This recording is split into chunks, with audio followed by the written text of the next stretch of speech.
Dragi naši najmlađi i najdraži posjetitelji Doma Marina Držića, evo ovim putem vas želim pozvati na sudjelovanje u našoj pedagoškoj likovnoj radionici Svijet Držićevih Indija, koje ćemo vam u vaše domove donijeti virtualnim putem. Naša muzejska pedagoginja Jasmina Runje će vam kroz niz epizoda prikazati svijet Držićevih Indija, kroz koju ćete usvojiti jednu novu tehniku, ali ne samo to, nego i upoznati se sa likom i djelom našeg najvećeg hrvatskog komediografa. Dom Marina Držića vam zahvaljuje na vašem sudjelovanju u ovoj vrijednoj likovnoj radionici, te se nadam kako se uskoro vidimo u Domu Marina Držića. Hvala vam. Dobar dan, dragi polaznici online likovne radionice Doma Marina Držića. Već nekoliko godina zaredom Dom aktivno organizira i provodi više puta godišnje edukativne, glazbene, dramske, likovne i literarne radionice za djecu. Novonastala situacija sa virusom COVID-19 primorala je širu populaciju ostati kod kuće i pokazala da su izvanredne situacije i događaje uvijek mogući. Međutim, to nije razlog zbog kojeg bi bogata pedagoška djelatnost u Domu Marina Držića bila odgođena ili zaustavljena. Dom nastavlja svoje aktivnosti i u ovo nesigurno vrijeme te organizira online likovnu radionicu Papir mašea Svijet Držićevih Indija. Zbog nemogućnosti održavanja radionice u fizičkom smislu, radionica će se realizirati interaktivno kroz 8 video uradaka koji će biti postavljeni na mrežne stranice doma. Konačni produkti su oslikana zdjelica, zidna pločica u funkciji slike te ogrlica. Nalazimo se u kući u kojoj je živio najveći hrvatski i jedan od najvažnijih europskih renesansnih komediografa Marin Držić, dok je vršio funkciju rektora u Crkvi svih svetih, takozvanoj Domino. Njegova djela Dundo Maroje, Novela od Stanca, Skup, Venere i Jadon, Hekuba, Tirena, Pijerin, Arkulin, Grižula ili Plakir, Đuho Krpeta, Pomet, Tripće de Utolče, djela su koja su utjecala na generacije prije nas, kao i na nas same, a nadamo se da će tako ostati i u buduće.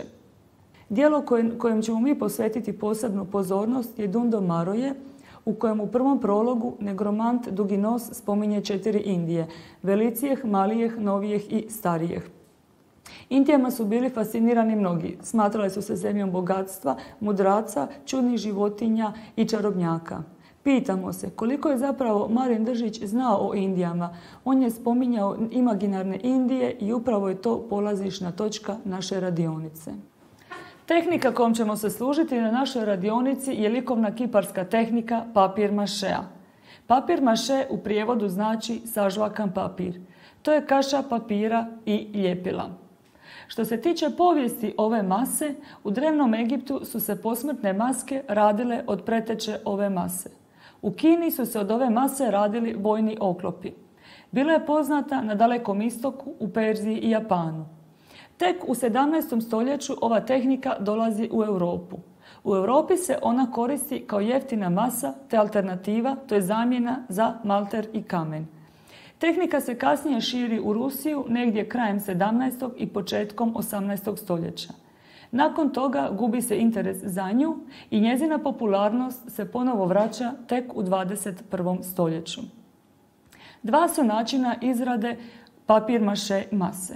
Prvi način je jednostavniji, kada komadiće papira iskidamo, potopimo ih u ljepilo i tom masom lijepimo, to jest oblažemo određeni predmet koji smo unaprijed pripremili, kao što je na primjer lopta, balon i tako dalje. Drugi, složeniji način ćemo mi primjenjivati na našoj radionici. On kreće ovako. Komadiće papira, to jest kartona, najbolje ovoga za jaja, iskidamo na sitne dijelove i ubacimo ga u određenu posudu. Prokuhamo vodu u kuhalu i prelijemo do vrha tu komadiće papira.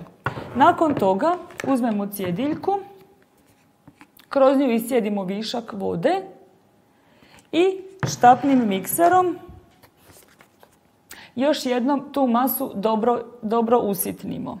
Nakon što smo masu usitnili, Uzmemo krpu ili nekakvu tkaninu i još jednom je dobro procijedimo.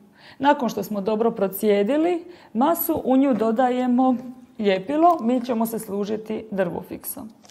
Vrlo je važno da masa koju smo napravili bude kompaktna, da bude poput gline. Znači njome se služimo kao što bismo se služili sa glinom. Prednost ove tehnike je njezina dostupnost i jeftino i zbog toga što je vrlo jeftina. Ovom se tehnikom koriste djeca u školama jer je izrazito dobar primjer reciklaže. Materijal koji je nama potreban za rad na našoj radionici je plastična posudica, možemo biti najbolje da imamo dvije će nam trebati. Zatim cjediljka kroz koju ćemo cijediti višak vode. Nekakva tkanina, mi smo uzeli običnu krpu. Štapni mikser. Drvofiks. Jedna žlica. Posudica, plastična je najbolja, koju možemo hermetički zatvoriti, kasnije ćemo vidjeti zbog čega. Brusni papir, bolje je malo sitnije gramaže. Mi ćemo se koristiti akrilnim bojama, ako imate tempere možete naravno i njima se koristiti. Crni marker, jedna obična olovka. Zatim čačkalice, komad najlona, možete nekakvu običnu najlonsku vrećicu, selotejp, može biti papirni ili obični, ovisi koji imate, oba dva mogu. Zatim jutena ova špaga, kistovi, lak kojim ćemo sve prelakirati i kuhalo za vodu. Danas smo naučili ponešto o djelatnosti doma, zanimljivost i Držićevog dijela Dun do Maroje, te o kiparskoj tehnici papir mašea. Sljedeći put prelazimo na realizaciju i izrađivat ćemo našu papir maše masu. Do sljedećeg puta lijepan pozdrav i vidimo se.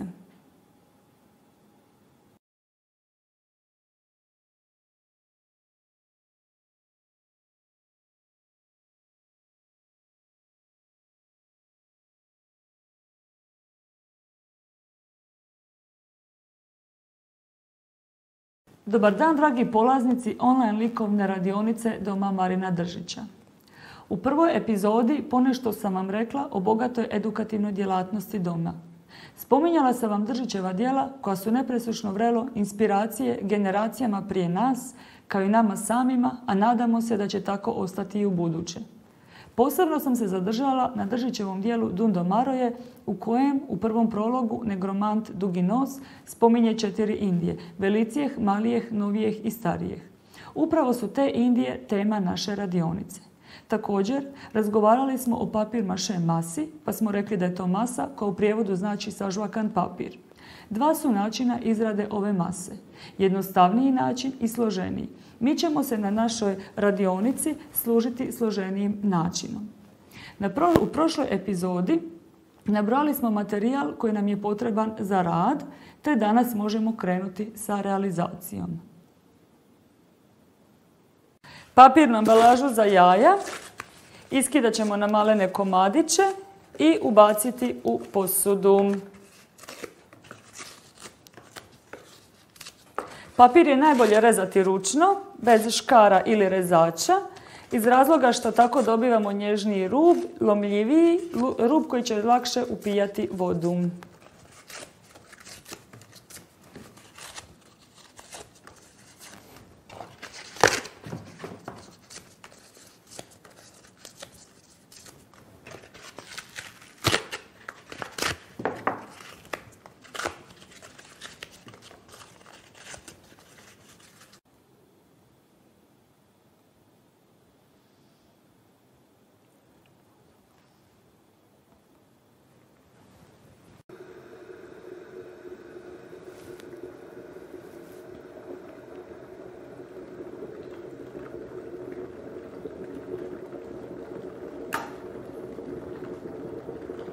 Voda je prokuhala, ulit ćemo ju u posudu, tako da prelijemo cijeli papir.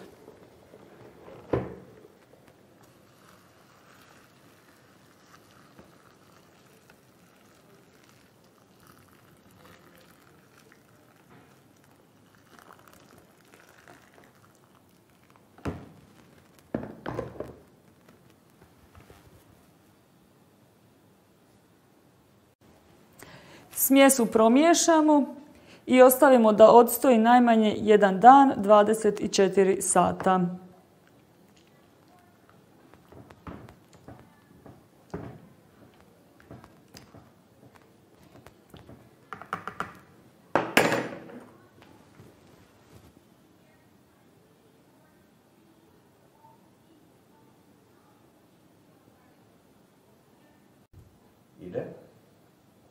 Ovisno o tome što želite napraviti, pripremite više mase ponavljajući postupak. Nakon što je smjesa odstojala, miješamo ju dok se papir ne raspadne u malene komadiće.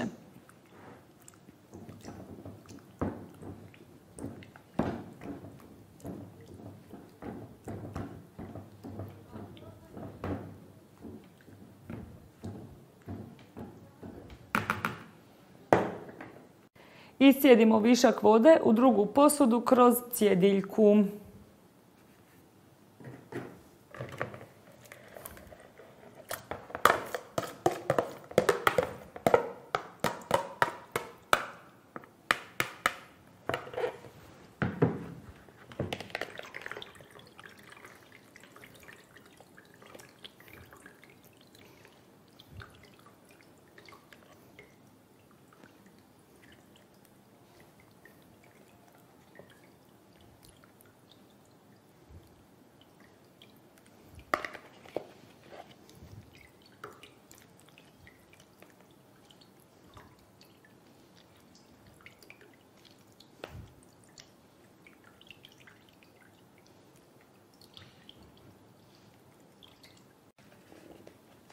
Smjesu ćemo vratiti u posudu.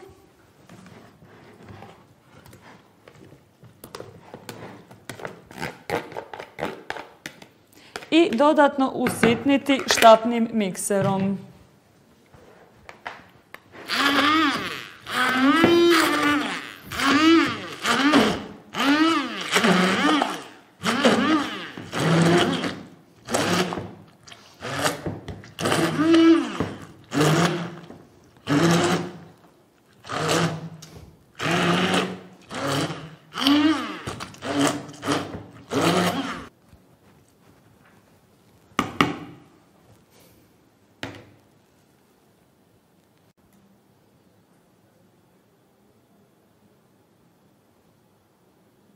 To su ono sjednale ruke.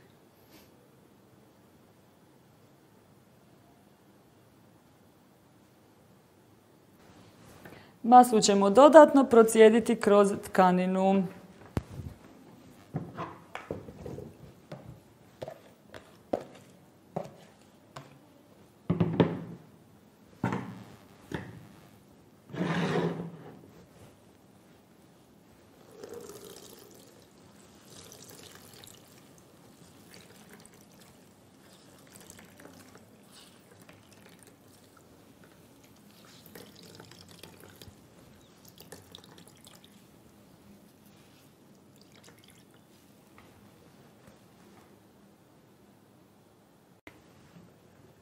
Ovako pripremljenu masu vraćamo u zdjelicu.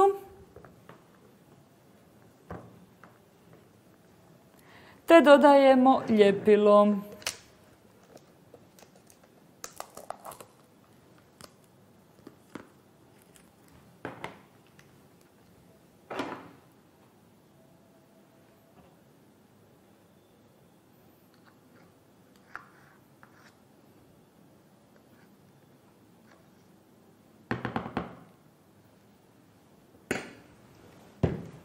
Smjesu miješamo dok ne postane poput gline.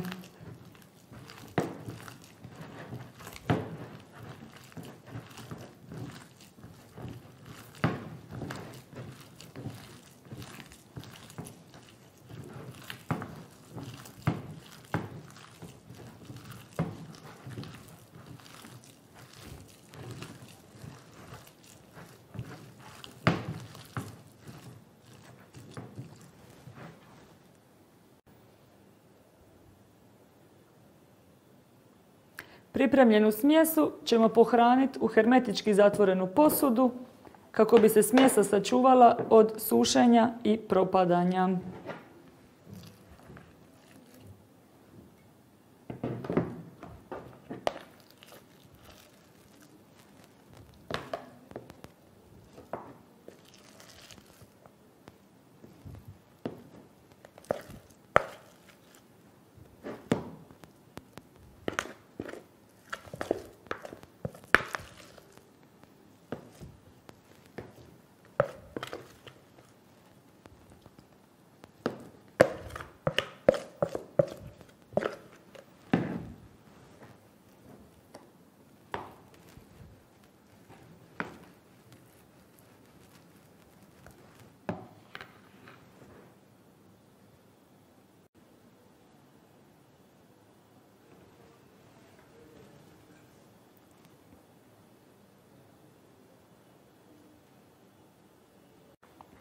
Ovako pripremljenom masom radimo kao što bi radili sa glinom i glinamolom. Važno je da je posudica dobro zatvorena, da se masa ne osuši. Prirodno ljepilo možemo napraviti pomoću brašna i vode. Koristimo jedan dio brašna i 3 dijela vode. Sve dobro pomiješamo, uklonimo možebitne grudice i stavimo kuhati. Kada prokuha, skinemo sa vatre i pustimo da se ohladi. Takvom pastom se koristimo kao što se koristimo sa ljepilom drvofiksom. Nedostatak takve paste je što je jako porozna i na vlazi ona može doći do pucanja. Zbog toga se mi koristimo prvim načinom. Na današnjoj radionici naučili smo napraviti papir maše masu, takozvanu pulpu. Sljedeći put ćemo od ove mase napraviti zdjelicu. Lijep vam pozdrav i vidimo se!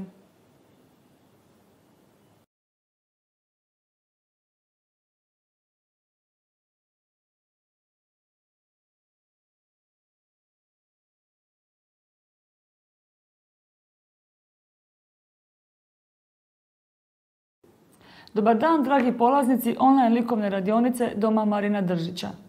Na prošlim radionicama spomenula sam vam Držićeva djela. Posebno sam se zadržala na Držićevom dijelu Dundo Maroje u kojem se spominju Indije koje su tema naše radionice. Također napravili smo masu, takozvanu papirnu pulpu i od te mase ćemo danas raditi zdjelicu. Zdjelicu ćemo obrusiti i oslikati. Materijal koji će nam biti potreban za rad je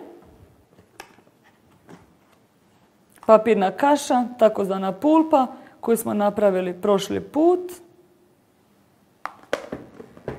Zatim najlonska vrećica, žlica, tanjur, selotip i brusni papir.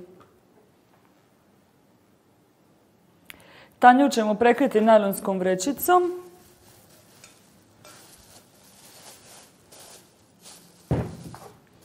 I vrećicu ćemo učvrstiti selotejpom s druge strane.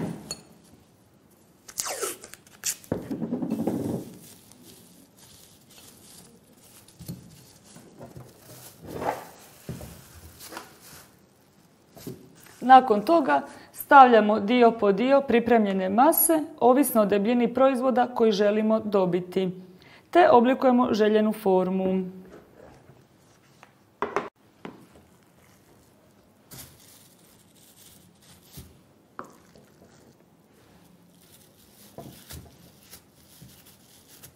Pri oblikovanju se poželjno poslužiti žlicom, da nam proizvod bude uredniji i da masa bude kompaktnija.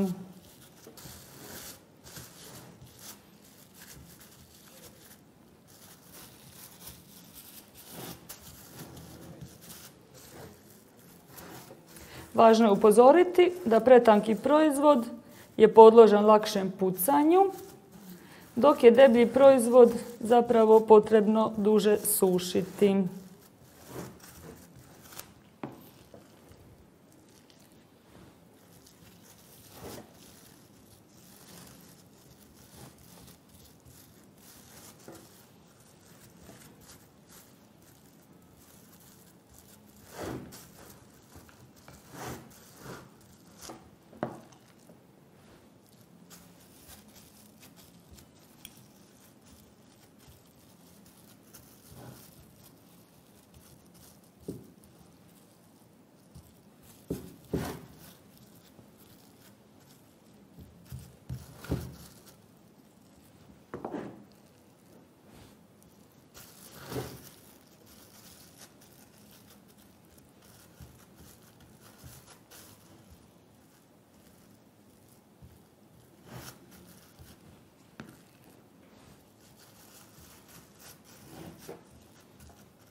Pazimo da je zdjelica svugdje ujednačena, ujednačene debljine.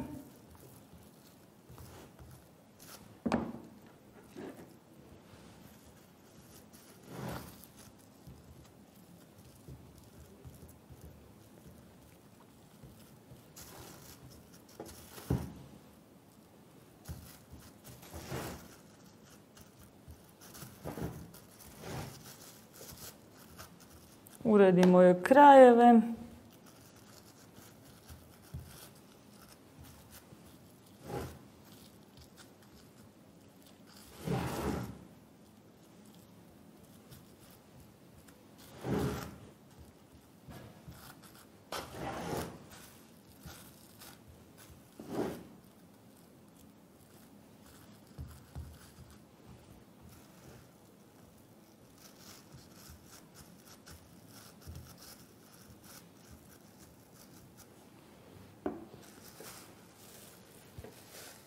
Rubove svakako naknadno kad se osuše obrusimo.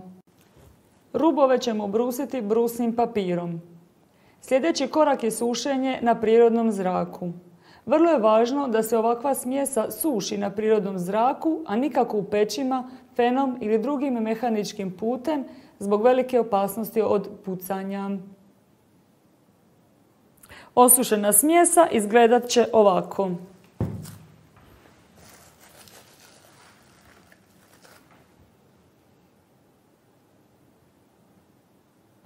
Nakon što se smjesa osušila, odvajamo ju od tanjura.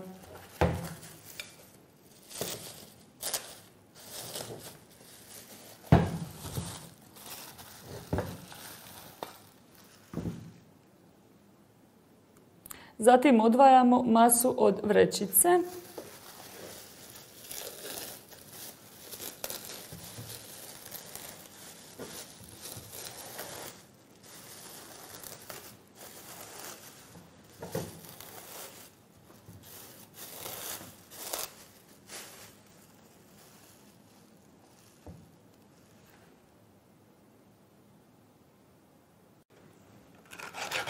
Obrusimo rubove brusnim papirom.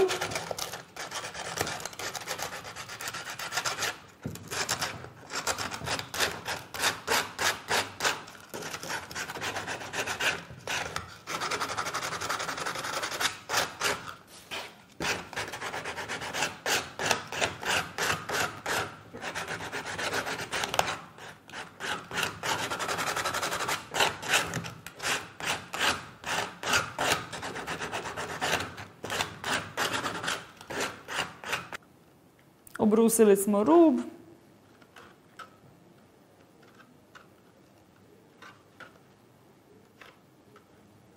Sitne nepravilnosti vas ne trebaju zamarati zbog toga što daju na zanimljivosti samoj zdjelici. Obrusit ćemo malo i sredinu, tako da poravnamo posudu, da njena tekstura bude glatka.